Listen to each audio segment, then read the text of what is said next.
Obviously, when you're thinking about selling, you really want to think about the taxes. So I just want to bring you to a Friday night when an accountant saddled up to a bar. So actually, the accountant was already at the bar.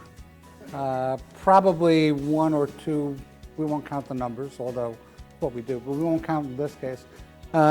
Several drinks in, I got a call from my partner, Bob. He says, we have this potential client, and they're trying to evaluate this transaction. They're not our client yet, but they need some advice.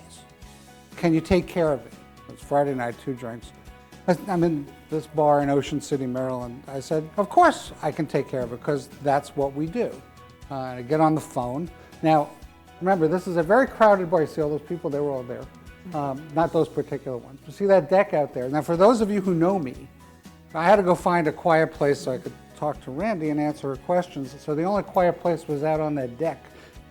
I do not like unenclosed heights. So now 2 things. One, I gave up drinking and I'm standing out exposed, but we got Randy the answers to the questions that she needed so that the family could start to move forward with these transactions. And like I said, that's what we do.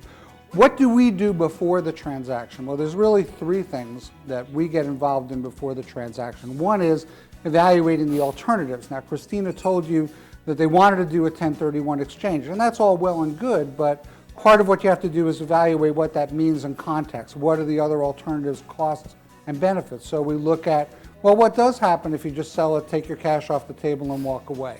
What happens if you do a 1031 exchange, and does it make a difference if you do it into a fractional interest like a DST or tenants in common, or if you do a single asset? What are the differences? You're going to need a qualified intermediary no matter how you do it. So what are the tax differences of doing those different types of transactions?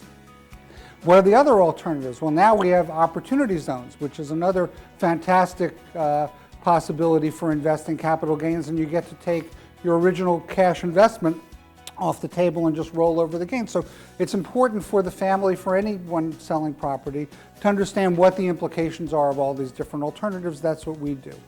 There was talk about some family members wanted to go forward with the deal, some family members didn't. There are a number of different ways to accomplish that. You can buy them out, you can redeem them. It's more complicated in this case because the rules for S corporations are very different than the rules for partnerships. So there's a lot of restrictions on what you could do, so we had to analyze that. There's also a potential transaction called a drop and swap. I'm not going to go into the details. Just don't try it at home by yourselves. Okay. And then the third thing that we do is make the family or the owner or whoever it is aware of the compliance requirements.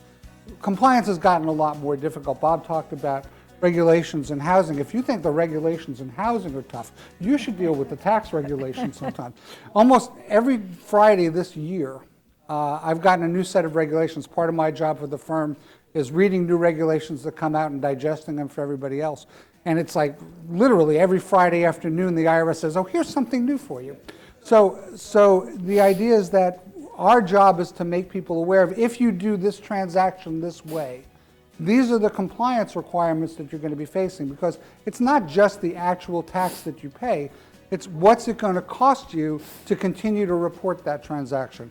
What's it going to cost you to enter into the transaction in the first place? So all these compliance complexities, that's what we spend our time explaining.